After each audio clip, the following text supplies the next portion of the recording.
la expresión marxismo, marxistas, bolcheviquismo, comienza a producirse en la Argentina.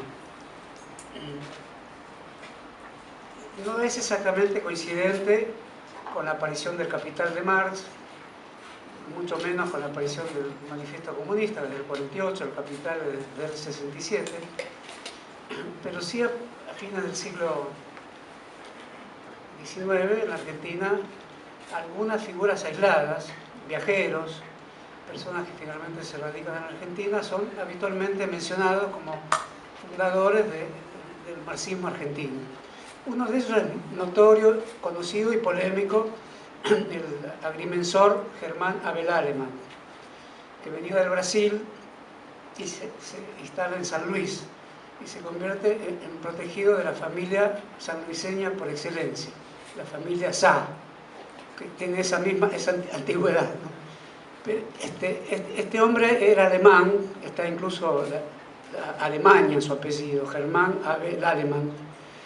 y era un lector del Capital, del Manifiesto Comunista. Él mismo se consideraba una de las personas vinculadas a la expansión del marxismo científico. Y indudablemente había podríamos decir, una cobertura o sostenes positivistas a ese marxismo. Y por otro lado, fuertemente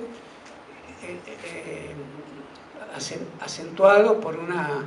noción civilizatoria que expulsaba de toda consideración sobre la historia a las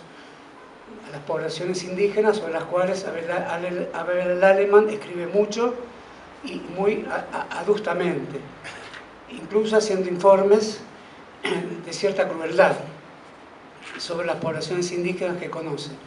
Al mismo tiempo que su marxismo era el marxismo clásico, otra particularidad es que se casa con una de las maestras norteamericanas que trae Sarmiento a la Argentina, que es destacada en San Luis. Digamos, en medio de esa compleja situación, maestras que no hablaban castellano, que venían a enseñar a la Argentina, la ciencia, el positivismo, el repudio a las poblaciones indígenas,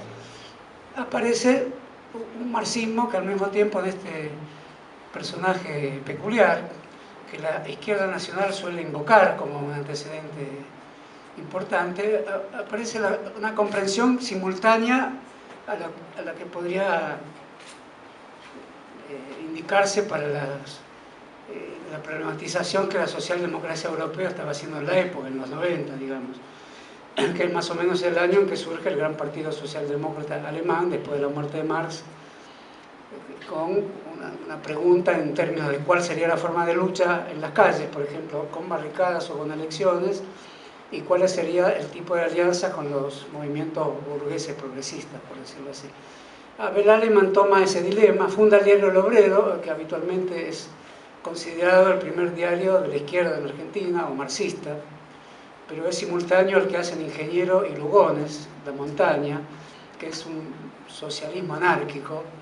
vecino al marxismo. Ahí se publican los primeros textos de Marx, Trabajo Asalariado y Capital. Estamos hablando del año 1897, que también es el año de la vanguardia de Juan B. Justo, de modo que hay tres periódicos de izquierda relacionados diversamente con el marxismo, y en el caso de Abel Alemán, con la problemática de la etapa democrático-burguesa, que en la Argentina sobrevoló constantemente hasta los años 60, que lo lleva a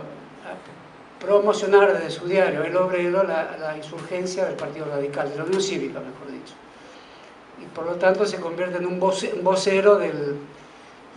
la Revolución del Parque de 1890, dirigida por Alem, y llega a escribir artículos, creo, muy elogiosos hacia Alem. Por esa razón, en la tradición de la izquierda nacional argentina, que surgió muy posteriormente, Abel Alemán, pasándose por alto los aspectos, las sombras que tiene su figura respecto a la comprensión de la circunstancia argentina, de la multiplicidad cultural y política de la Argentina, inclina una interpretación marxista hacia la comprensión de los partidos populares, como se insinuaba que era la Unión Cívica, después llamada Unión Cívica Radical. En ese momento la Unión Cívica tenía una fuerte presencia del mitrismo también. Y así se hace la Revolución del Parque, que es una revolución extraña, pues se parece mucho al 55, aunque no por su contenido. Es un sector de la Marina, un sector del Ejército y combatientes civiles. Si uno va a la Recoleta y ve el monumento a la Revolución del 90, hay 3 hombres armados, uno un militar del Ejército, otro un marino y otro un comando civil. Los componentes son los mismos que de la Revolución del 55, los contenidos son quizás adversos o contrarios. De todas maneras, no viene mal recordar de qué modo participan esas instituciones, cualquiera sea el contenido bajo el cual lo hagan, en las disputas políticas en Argentina. La Revolución del 17 efectivamente llega muy temprano a la Argentina. Marx llega antes, incluso con una formidable crónica de José Martí, que asiste en Nueva York a una conmemoración de la muerte de Marx, creo que un aniversario, pero un aniversario, si no es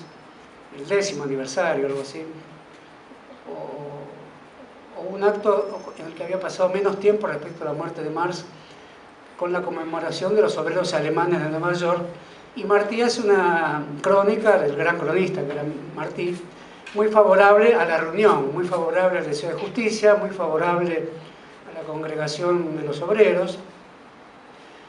con una pintura realmente conmovedora de toda la atmósfera que ahí se vivía, de los discursos en alemán y en inglés,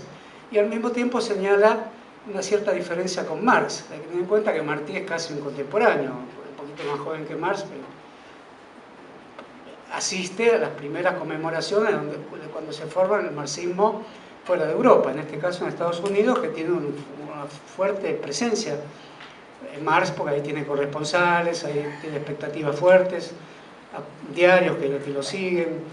La crónica de Martí sale en La Nación de Buenos Aires. Martí dice, sin embargo, la promoción de la violencia,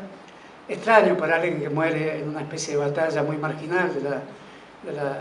independencia cubana, pero lo cierto es que marca su diferencia con Marx en relación al tema de la violencia que le atribuye a Marx, pero la crónica es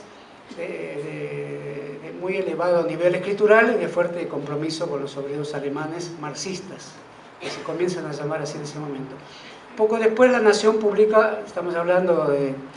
1890 ya también, más o menos ese año, publica una página entera con un resumen de lo que llama las doctrinas marxistas, y no de una forma necesariamente adversa, como una curiosidad cultural.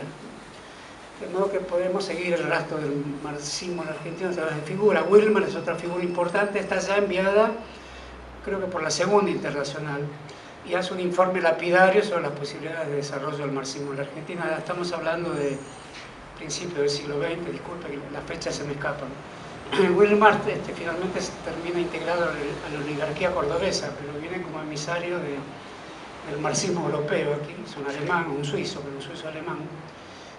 Y su informe es muy parecido al que figura en los capítulos del Capital sobre la imposibilidad del capitalismo en las colonias o en Estados Unidos. Cuando alguien quiere lleva obreros para instalar el capitalismo en Estados Unidos, y Marx en el propio Capital indica que se olvidó de exportar las relaciones de producción. Por lo tanto, los obreros que trae revierten la capacidad que tiene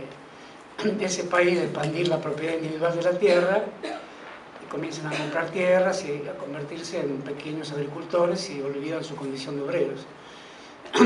Eso para Marx es un toque de atención respecto a cómo se podía desarrollar el proletariado en lo que se llama las colonias. Es el capítulo sobre el colonialismo del Capital que está al final del primer volumen. Wilmar hace el mismo informe al marxismo europeo, es decir, que es la socialdemocracia alemana, el más poderoso partido marxista de toda la historia del marxismo.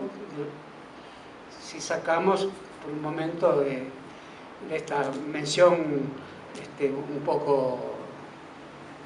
indebida, no sé cuál es más grande, pero lo cierto es que la socialdemocracia alemana durante muchos años rigió en Europa occidental, sacando el partido bolchevique ruso, y después el Partido Comunista Italiano de los años 50 hasta los 70, en ese momento llamado también el mayor partido comunista de Occidente. Obviamente, si no entra en este presunto ranking, el Partido Comunista de la Unión Soviética. Bueno, Wilmar hace el informe conocido. En estos países, a los que también llama bárbaros o algo parecido, es imposible desarrollar una doctrina de elevadas características en relación a la comprensión de la economía y de la desigualdad social, porque bueno, también hay tierras libres o hay terratenientes, ¿no?